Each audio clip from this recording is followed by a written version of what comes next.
Hi everyone, welcome to the GDC Twitch channel. My name is Brian Francis. I am here again, back after, I guess we've been away for at least a month. Sorry about that. We are here today playing Slay the Spire. You probably know about this game. It sold only a couple million copies and it's topped the Steam charts consistently.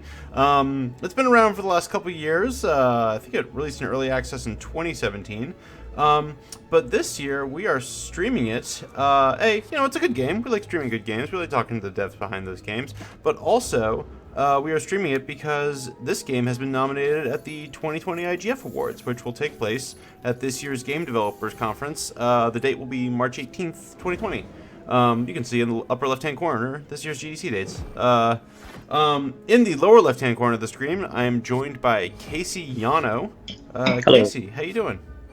No, I'm doing great, thanks. Yeah, and I should mention before I get to my questions for you, Casey, Slay the Spire has been nominated for 2 awards: the Seamus McNally Grand Prize, which is the big, Hadonko, the big one. I don't know. It's the Seamus. I always thought it was like Sumus. As far as I know, it's pronounced Seamus, but it's written like Sumus. If I get in trouble for that, oh well, that's on me. But every year I've been going to these awards for the last few years, and I hear it pronounced Seamus. And you've also been nominated for the IGF Award for Excellence in Design, which, as far as that design goes, we are seeing it on screen right now.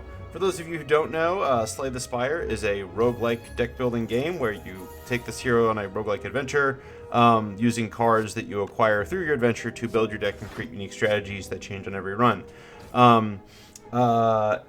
Just looking over a chat real quick, I can give a quick shout out to VVSPA, who says, "Yo, Casey." So I think that's a friend of yours. I hope it's a friend of yours. Oh yeah, definitely. I know them very well. Yeah. For the folks in chat, we want to hear from you as we talk with Casey today. We are taking your questions. We are going to be chatting about how Slay the Spire got made, and you will have the opportunity. Just put them in chat. I'll grab them, and we will talk to Casey about what you want to know. Casey, like I said, Slay the Spire has been out for a little bit, but this is the first year you all were nominated for an IGF award. I guess, how's it feel? How's it feel to be nominated by your fellow developers? Or I guess you submit yourself. I guess developers submit themselves. But how does it feel? How does it feel to be chosen for this nomination? Oh, I mean, it's very exciting. I mean, I think IGF was like maybe one of the first award shows that I was like kind of like aware of. Mm-hmm. That's kind of how I discovered a bunch of indie games, because it was indie game centric, right? Mm-hmm. And so in that same vein, I was kind of like wow, like it's like the independent one. I guess because I'm making an indie game, it means more to me that it's like a nomination for an indie game versus like just games in general. So now, Slay the Spire has been out. It was going through Steam Early Access since 2017, but it was nominated this year because you all like officially released the game, right? Yeah, I think we also just forgot to submit it the year before. Yeah.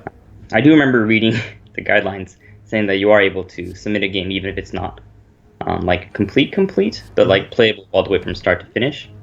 But I guess we just missed the deadline. I think early access is pretty hectic, I think, at least for our schedule. Yeah. We can dive into early access. I guess, like I said, this is kind of a interesting situation because you all have been out for a while. But I guess let's go back to the days of Steam Early Access. Why did you go with Early Access and not kind of just decide, hey, we're going to release we're going to work on this until it's done and then release it? I would say that there was like a very large potential amount of features that we could have added to the game, but it's also like how is it worth it to add all of these extra features? And so we were like, maybe we can get we can gauge how popular the game is, and if it does well, we'll add some of these extra features and more content. And if not, maybe we can cut it a bit short, and then we'll call it a day. The project.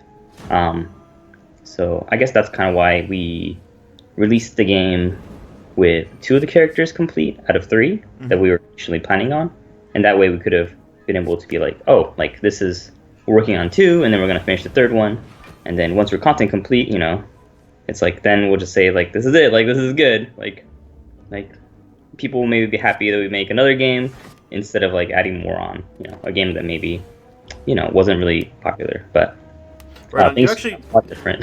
Well, it's actually interesting you talk about the game being popular, because if I go back to your GDC talk about quote unquote about the game's success through marketability, you mentioned in the talk description that when the game launched, it sort of did, if I think about Slay the Spire right now, I think about sort of this runaway success that everyone on my feed is obsessed with, but it wasn't, your launch wasn't explosive.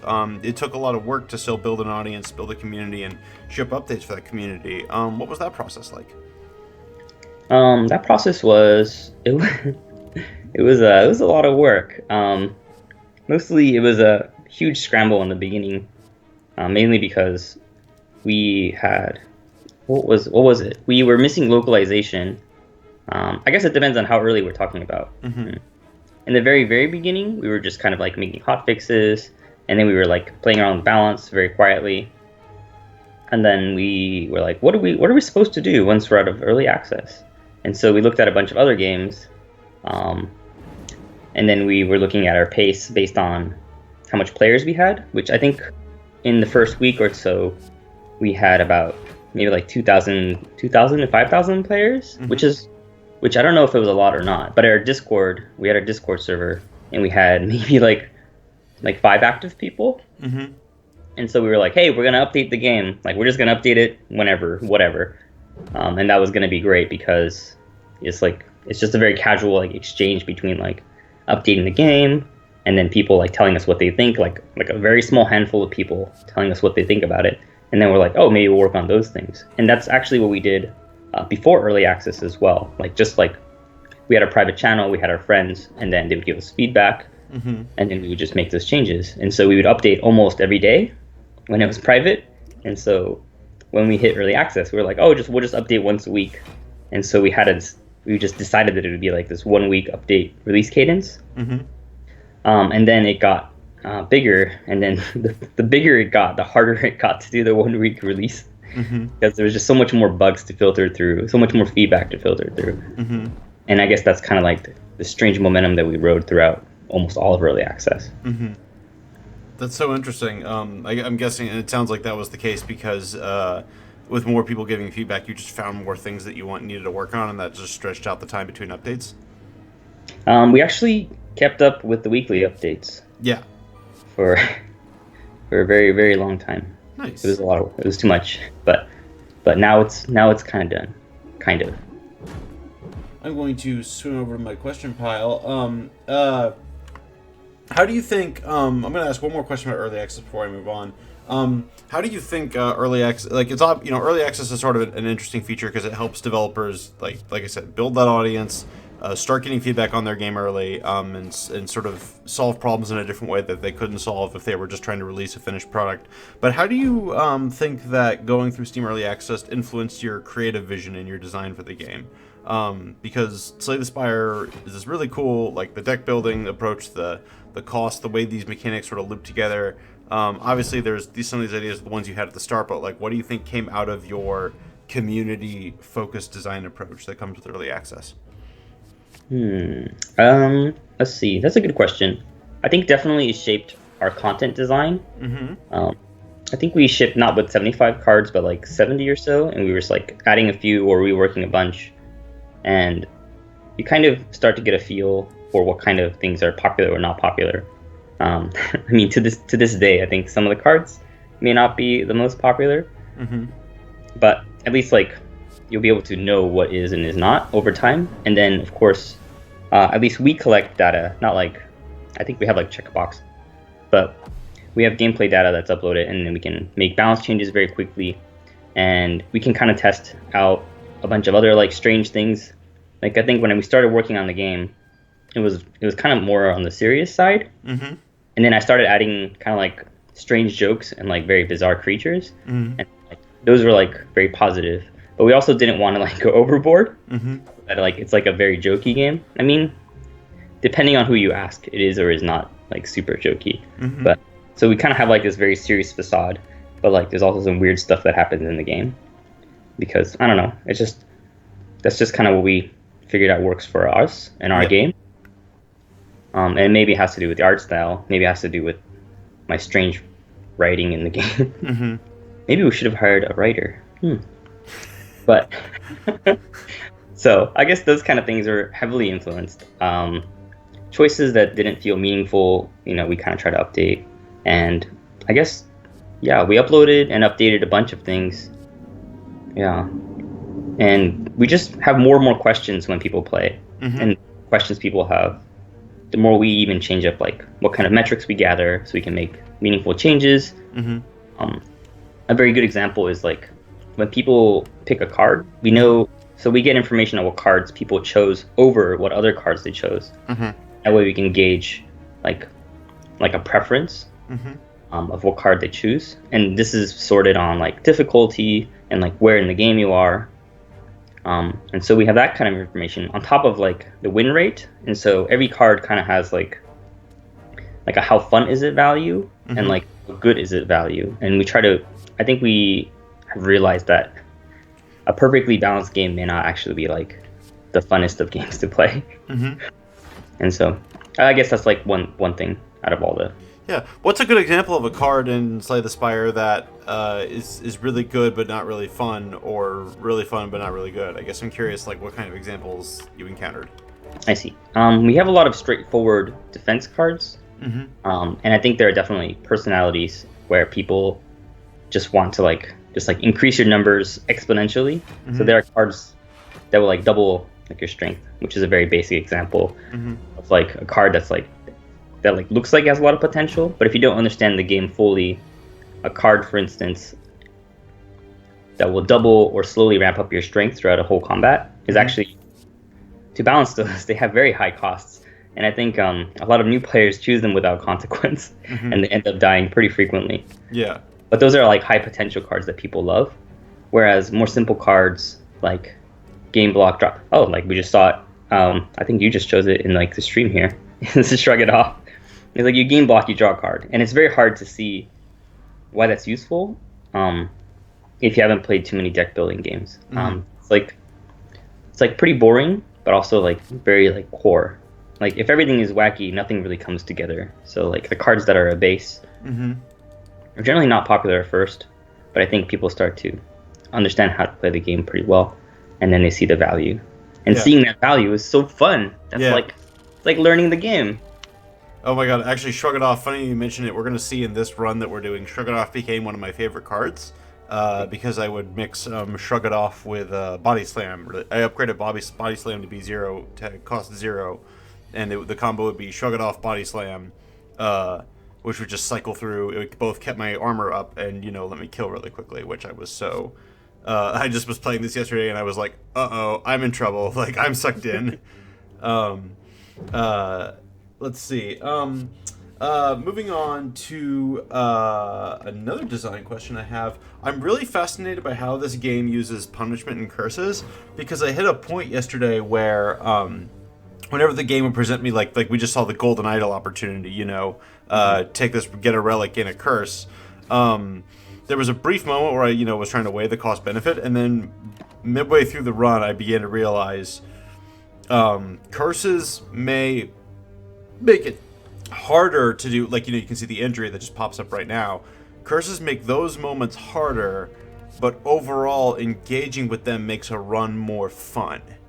That was sort of a decision I realized yesterday. I basically said yes to every curse that came my way, because whatever positive thing came with it invariably helped me out. What was kind of your... I thought that was a little bit different than how roguelikes handle this sort of thing. Could you explain your design thought on those kind of those negative trade-offs?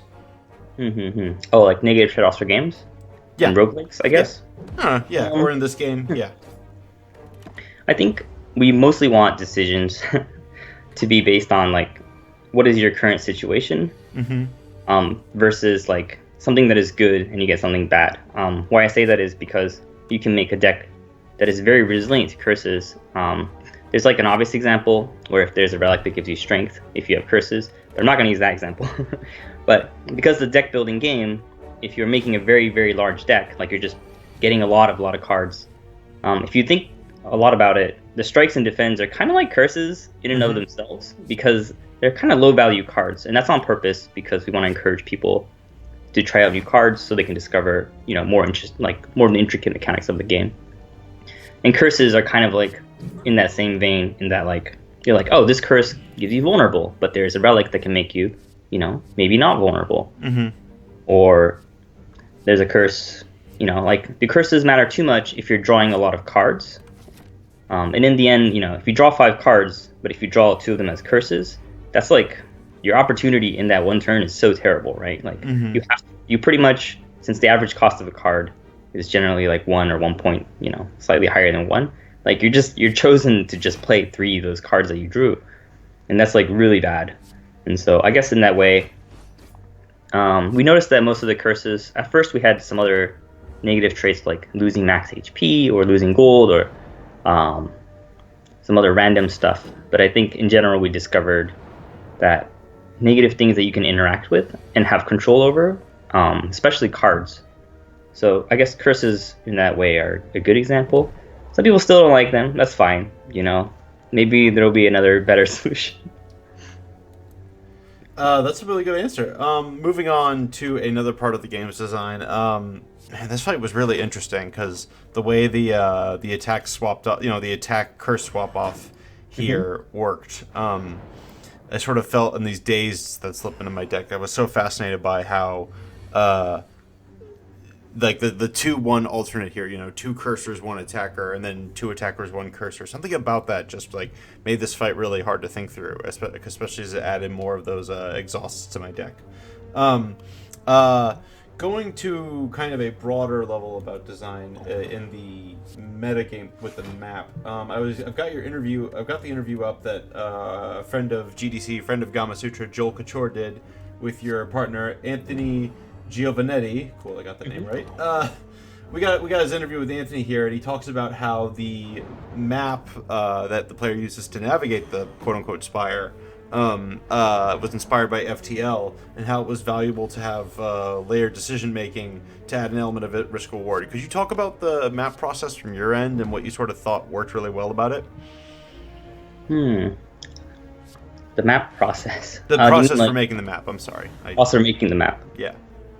Let's see. I think we wanted breaks from like combat, and then we also wanted kind of like tense ups and downs, right? Because we didn't want you to feel too comfortable, but we also wanted reprieve. So it's kind of like you're going, you get minor heals, you get stronger, you get minor heals, and then so there's like a composition that we wanted to aim for, and there are some explicit decisions too. Like the very first room is always a monster room in each act, and then the very last one, right before the boss, is a campsite. And in the center, there's always, I don't remember exactly which row, like maybe like row 7 or so of each act is always a treasure room. So, and those used to be more random. Like it used to be kind of like a mixed bag. So it was more exploratory, but it's actually, the closer each path was with slight differences, the more meaningful, like it was actually harder decisions. When it was purely random, not like completely random, but much more random, it was very clear what like the best path was, because generally people would weigh an event over an elite and things like that.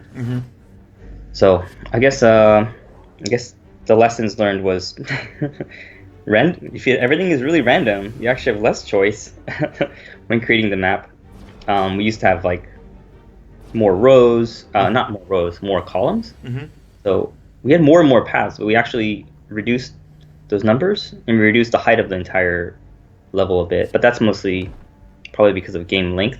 I think we felt like the game was kind of like going on too long, or like the deck was becoming too like perfect by the end. Yeah. So we were like trimming it shorter and shorter until we were getting it perfect, in which like you felt overpowered just before the boss, or like you were, when you say like, oh, I was almost like invincible, like that's like a good feeling, or like perfectly become invincible based on the difficulty that you're playing. And so I guess that's like the balancing act of creating a map that we discovered, and that was a lot of testing. Like we changed the map many times. Yeah. How did you feel when you sort of hit that point? You when your original design scheme called for a very random map, and then as you got further along, you realized, oh no, we need to actually tighten this map and take more control over it. Randomization actually leads to less choice making, I guess, versus but authorship means more choice making. It's a very inverse relationship between those two things. Yeah, here we go. Here's Body Slam, my favorite card. Let's see. That's a good question. Our design document is not very big, to put it simply. Like, I don't know why, but Anthony and I are very, very on the same page of design. Mm-hmm. I think it's because whenever we like see like an interesting game design-wise, we would just like play it together, and I don't know, our like design brains would kind of like meld together in like a strange way. And so when we were making the map, we were like, oh, like what are we gonna fight next? Like, are we gonna have a monster or an event? And then one day I would just be like, I don't remember if it was Anthony or myself. Like, that's how vague it is with like design now. It's just like we need a map, right? We're like, we used to have these like doors that showed up in the background after you defeat an enemy, and one of them was like another monster, another one was an event, and there was no like map view, and you just choose different options until you reach a boss, which is at a predetermined number. Like, after you fight 10 enemies, you're gonna fight a boss. But once you saw a map, you could see ahead and kind of plan it out. Yeah. And I remember one of our testers not liking that because if they saw all the way ahead, they felt like the game was like analyzing the map rather than going through it. And so that's kind of like, that's like a previous thing we just talked about, which is about balancing it up. But yeah, I don't know. Design-wise, we just kind of try things. Almost nothing was set in stone at the beginning. Right on. Actually, kind of one thing I'll say about the map that I appreciate is when you're looking ahead and choosing a path, it sort of affects, like, you sort of look ahead to affect what you do right now, but then once you get sucked up in the combat, or once I'll say I here to be more clear, once I get sucked up in the combat, I found a lot of that planning got thrown out of my head, not out of a need to improvise or anything, but just out of like, oh, I forgot whatever active thing I was thinking about 5 minutes ago. You know, same way you walk through a room, you forget what you were thinking about in the other room. And then I would make different micro changes, you know, on the your left-right branching right there. But when it came to, I still think it mattered that way back at the beginning of a run, you know, I decided to go up this route instead of that route because it affected what long-term choices I had. So that's something I appreciate about the map existence. But, like, I was aiming for this treasure chest right here because I hit a point where I was like, I like treasure chests, so I'm going to make sure I chart that way, no matter what happens along the way. Let's see here. Just giving a quick look around. Just folks in chat. Reminder, I always worry I sound a bit desperate when I'm asking for questions from chat, but genuinely, we like your questions, folks. We love hearing from you and sharing your questions with our guests. So if you've got them, share them. And if you don't, that's fine. I've got plenty to ask. Casey, I'm going to step away from design for a moment and talk about this game's wonderful animation. Like, look at that word cackling and floating in there. Look at the way the text... funny enough, that reminds me of Tyranny, which is the only other game, I think... The only other major commercial game, because Twine developers actually do this all the time, and I just don't play enough of those games. But, what? Sorry? I was just shocked. I felt like wobbly text was like a huge deal in like indie games. Oh yeah, wobbly text is, but like the key emphasis on specific words. Words. Like say Celeste is a game that has a lot of wobbly text, but you, Tyranny, and a few other games will actually like call out specific words. And Tyranny, they do a mouse highlight thing where you can highlight over and get some extra text, and they do some really cool meta design stuff in that game. But even here, like that's just text animation, the card animation, there's all these little animations that make this game like I was sitting here playing this game and I went, oh no, I'm in trouble, I'm gonna get sucked into this thing. And there was one half because of the design logic and the other half because everything just felt good to do with the animation. Would you be able to talk about your team's process for doing that and how you were able to do it with such a small team? The little animations and like all these extra little helpful UX doodads, is that what we're talking about? Yeah. I guess those are like things we just think about all the time. We didn't have like a design document for them at all. Yeah. Both Anthony and I professionally worked as like a quality assurance person. Like we would just find issues and like fix them, or like if something was confusing, we would bring it up. And so I think around the time there were a lot of roguelike games that had a lot of wiki knowledge, as I think it's called. It pretty much means that something is is not revealed enough that we have to look it up, and so we try to incorporate as much as like the information, because we don't want people like getting frustrated about, you know, what is mysterious about the game while we're playing, and have to like leave or like look it up, because then it feels like research more than playing a video game. And so I guess that's kind of the reason for it. The colors actually was heavily influenced by, I would say, Ocarina of Time, especially in the events. And that was because I generally don't, when I see a large block of text, I generally don't read it. Not because I don't like story, but because I feel like when it's kind of like forced, then I don't like to read it. Yeah. And so naturally, I would kind of get into the story, and sometimes I'd replay a game and be like, oh, like I'm kind of interested in the story because I just skipped everything, and suddenly there's like, now I'm a dragon or something. I don't know. And so those are the only times. And so since I didn't want to read the text, I just wanted to highlight like the words to kind of be like, bubbling, take damage, like you're going to die if you choose this option, or if you're going to get a good thing, but also this other bad thing. And then the image is just kind of like, for the events, just help out massively, because it kind of like has a theme of like what's going on in the event. And I don't know, it's kind of hard to explain, I guess, especially for the events. But I thought that was a lot of useful information, especially color, the way you described color. Yeah, over time the colors became more like purposeful, but some of the older events they would just have colors just for flavor. So they might be a bit confusing, as they're not as consistent as the other ones, I'd say. Gotcha. Well, thank you for sharing that. I'm going to shuffle along the question board here. Something that also got mentioned in Anthony's chat with our Gamma Sutra cohort was the idea of kind of the Rube Goldberg machine of design, where by the end of a run, you're stringing individual cards together to create these wacky combos. As I mentioned for this run, Shrug It Off and Body Slam became the dominant force for my run.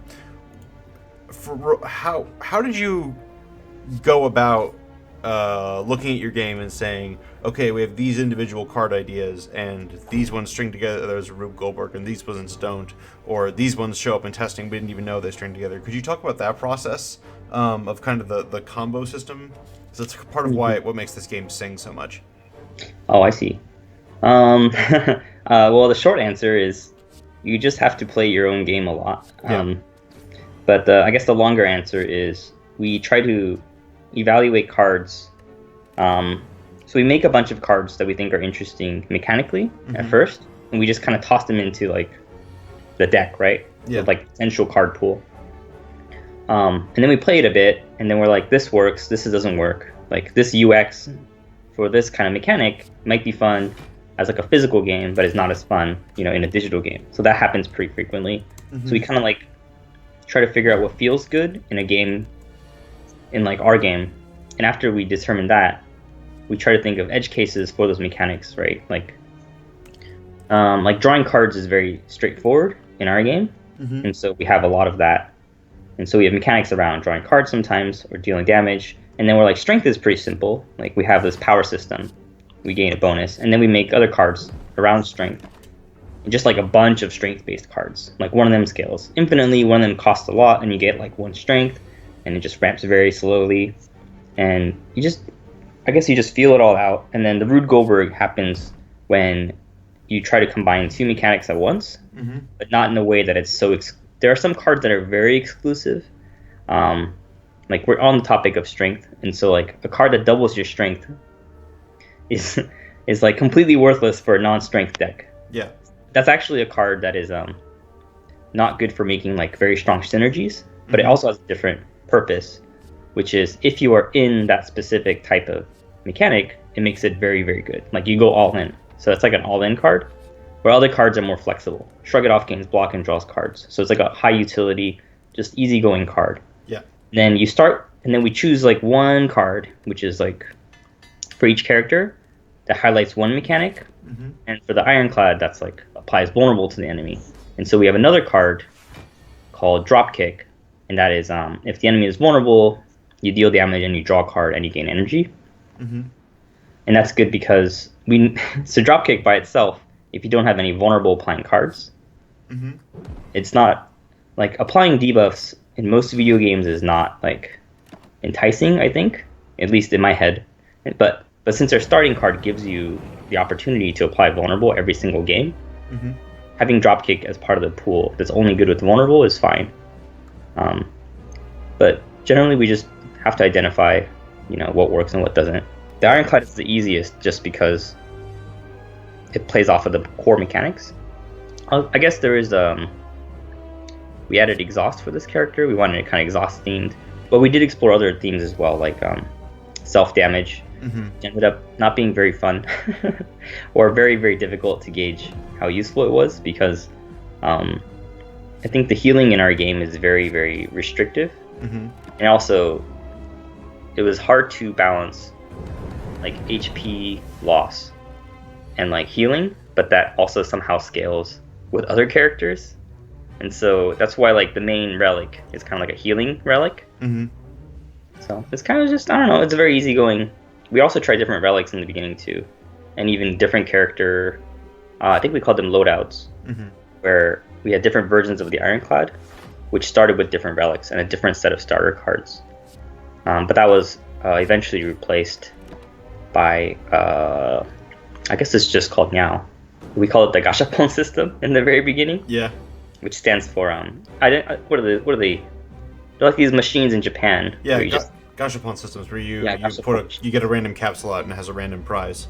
exactly. So instead, we have our Gashapon system. Whenever you start a new game, you kind of randomize what you start with. Mm-hmm. That was more like there's more potential for wackiness than us saying like, hey, like this is a character that thrives on HP loss, or hey, this is a character that thrives on strength, or like this is a character that draws fewer cards but is much stronger. So just trying a lot of things, and then I guess highlighting what is fun, and then taking away what is not fun. Right on. I'm going to shuffle while we're talking about cards and fun cards and stuff. One of the things that drew me to helped me catch that helped Slay the Spire draw my attention was I was reading a blog post from game designer Tom Francis, who made Gunpoint and Heat Signature and some other cool games, and some really interesting thoughts about the card Tools of the Trade. Tools of the Trade? Yeah, Tools of the Trade. And he said it's an interesting card because it's a card that lets you draw 6 cards instead of 5, which you can see here I drew 5, but then you discard 1. In his feedback, it says you always you're still getting 5 cards at the end, but you have a slight amount of choice over what card you get. And he compared it to a card in another game we streamed called Nowhere Prophet. Oh god, I'm blanking on the studio name for that, but go check out our stream with the Nowhere Prophet devs. That's Martin. Oh, I'm forgetting his last name. Martin's a great guy. Check out that game. Really I know cool. Nowhere Prophet. Yeah. I think they announced their game before we announced our game. We were like, whoa, someone else is making a robot builder game. Yeah. He made a comparison that the power to choose a card from your hand to discard and then draw another to replace it, and Tools of the Trade are really very similar. They're almost the same thing because you are gaining, your fixed hand of cards, and then just having slight agency over what one of those cards is. But he said Tools of the Trade is interestingly a, quote, bad feeling card because you're looking at a hand of 6 and getting rid of 1 as opposed to selectively changing 1 card. So I've got the blog post in front of me right now. I'll drop it in Twitch chat if people want to read it. But I was curious if how like good feelings about drawing cards, like how you were sort of navigating that decision path about bad choices, good choices for that kind of thing. I didn't think too much about good choices or bad choices, honestly. Oh, that's fair. I guess I don't know. We generally think about the overall value of cards, rather than like feelings of outcomes. I guess sometimes maybe we do it subconsciously. I don't think we actively design upon it. I think we made Tools of the Trade because we wanted something that gives you, because we had a discard synergy in the second character, and so there was a card that gave it to you once a turn, and that was what was interesting about it. Yeah. More so than a good feeling, bad feeling. I have to read the article. I'm not entirely sure why it would feel bad to play Tools of the Trade. Uh-huh. Because, it just gives you more opportunity. But I'm not sure. I don't think I share the same emotions. That's fair. Maybe you don't. I mean, these are very subjective factors we're dealing with, and that's why we at GDC and Gaba Sutra love talking about it, because sometimes it's math, and sometimes you can say objectively something is a certain way in games, and sometimes it's very subjective, and that's what makes it such an interesting art. For my part, oh man, I had a follow-up question on that. I'm blanking on it. Why am I blanking on it? Oh yeah.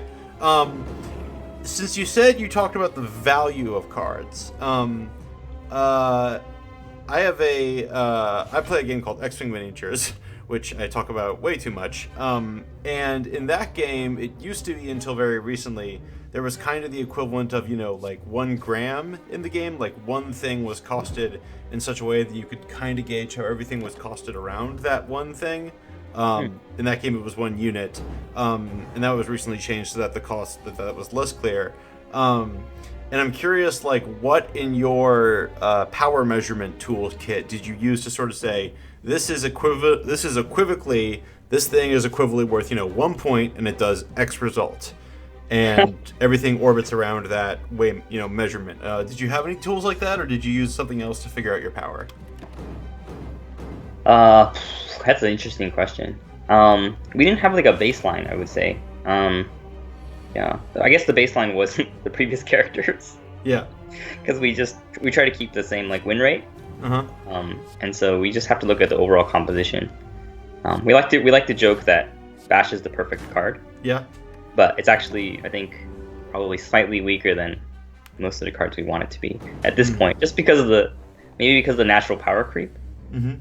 I kind of blame the community feedback, maybe. I think it's interesting to make new cards or modify cards, and somebody would be like, it's almost similar to this card, but it's slightly like weaker. It's just a worse card, and so maybe we took that as valid criticism, but that's not always the case. So some of our cards are probably, some of the newer cards are a bit too strong, maybe. Yeah. Should have followed. Maybe I should have used units, But I mean, it's impossible to gauge within different characters how good or bad a card is, even if it does the exact same thing as another card. Just the character being different, having a different relic, having a different card pool, having different synergies. It just makes a very large difference. And I think there's also a ton of anecdotal evidence that a character might feel better than another character, just because you've played more runs as the newer character after having so much more experience in the game. And so, I mean, we just have to reevaluate things over and over again, I think. Yeah, that's fair. It's interesting how often we try to grasp for questions about design and design decisions, game feel, all these things, and sometimes the answer really does just come back to you just got to test it over and over again. I do wish there was a formula that would speed up the process very quickly. Yeah. All right. Let's see. Let's talk about. I don't know. It's great to spend 40 minutes talking about game design. It's one of the coolest things you can do in this profession. Let's talk about, I don't know, production, quality of life. You and your collaborator, you and Anthony, you work remotely. You and I discussed that before the call started. And you don't work out of an office, which means you guys are two indie devs, who get to do this on your own time. And for some people, that's the dream, and for some people, that's a nightmare, because it means their home office is now their work office, and they don't have a place to, compartmentalize. How have you felt in your indie development life, and how have you managed, to keep your space productive, I guess, and feeling good, so it doesn't feel like your house is a place you need to escape from? I see. So currently, I actually don't fully work full time from my house/office. Yeah. I actually, when I did work just from my house office, I worked too much. It was kind of maybe I had the opposite problem. Yeah. Probably have some kind of compulsive disorder. But the point is, I would generally I would wake up and I would drink coffee and I would just work until my wife would come home from work. And then I would realize I had not had breakfast, lunch. And so I guess that was kind of like the general way that I worked. I'm not exactly sure how it was for Anthony. I didn't really ask him quality of life questions too often. I'm not saying that it's good to work a lot. Just that's just how I guess my personality and my brain is wired. to deal with. I don't really plan things. I just kind of wake up, and then that day I write a to-do list of what I want to work on, and then I just do that. And I guess we generally worked, I think, six days a week for a pretty long time. And obviously there are times when things are slower. Maybe we're waiting. We have to get a build ready for like an event, and then after it's ready, we're just kind of like, what do we work on? We're not gonna like update the build. So, I mean, we made changes in other branches and stuff, but yeah, there's ups and downs as always, like release time. Building on that question, the question is, if you are watching this and you've been following GDC this year, we put out the State of the Industry survey where we try to poll developers for questions ranging from market-based to quality of life-based. And a big topic we keep coming back to every year is a lot of quality of life questions that have to do with, work hours, crunch. Does your company make you crunch? Do you use self-imposed crunch? How do you feel you and your collaborators handled that particular challenge of, you mentioned you work a lot, but when you set your own schedule, you're the only one responsible for that. There's no producer sitting there going like, all right, we got to get ready for E3. It's 20-hour work week, boys and girls and people who do not identify with either of those genders. But yeah, like I'm curious how you and, how'd you deal with that? It sounds like you enjoy working, so that's a plus. Yeah, I do like working. Well, I mean, it's very different for indie games, I think, compared to like AAA. I think that if you have employees and they are full-time or salary, like if they're coming to your office and working, like they should work how much they expect to work, and you shouldn't force people to work, because there'll be long-term ramifications. I mean, it's not much for me to say, because I just don't, like, I've just never been in that position. Like, I've never really managed people in that way. Yeah. Like, sure, we've had contractors, but we have, in those dates for the contracts, we know when things are going to be finished. And so we never really forced anybody to work overtime. Like, we worked overtime. We didn't really talk about it being overtime or not when we were, like, working for PAX. It was just like, oh, we want to finish this by this date. Yeah. And then kind of shift focus from working on other things to, just because we have a lot of hats, we just have to neglect other things, I guess, if we have to, or some form of deadline type thing. But we also just don't have much deadlines, just because, I don't know, there's no like marketing thing. Our game was relatively unknown, so there was no pressure to like release sooner or later. When a game has no hype on release, it doesn't really matter too much whether or not, you meet expectations. Yeah, wow. How does it feel then to transition from a game having no hype on release to, I don't know, we won't, exaggerate Slay the Spire's success and say you guys are at Minecraft or Fortnite levels, but, you guys have a dedicated community. You've sold a couple million copies, and, big streamers will just regularly pop on your game and sort of attract new audiences sometimes. How's that felt going from sort of A to B there? It's kind of surreal. Yeah. Because I don't know, it's just something about, I think, interacting with digital mediums. It's very difficult to kind of parse like the crazy changes that happen. Yeah. And, like, one day we'd be like, oh, like Kriparian is like streaming our game, and we're like, what? And so we would like hop on the stream and we'd be like oh, like we love the game that you streamed, like Diablo 3 back in the day and stuff. Yeah. And then and then Crip would just be like, oh, hey, developers. Or be like, oh. But I think it's very relatively unknown that our studio is like 2 people. Yeah. So maybe they thought it was like a weird corporate like thing. But it's, it's very friendly. I don't know. It's kind of hard to answer the question because I haven't really parsed it too much. It's just a strange feeling, yeah. Yeah, that's fair. God, I think if there's only one thing I've become convinced is that no individual human being can deal with the concept of fame, and that's why people who are famous have teams of people who manage it for them. And if you don't, they don't, then terrible things happen. But that's a personal opinion. That's not a universal truth. Anyway, moving on. We've got about 15 minutes left in the stream here. For our folks in chat, if you've got any questions, drop them in. We will take them before we get out of here.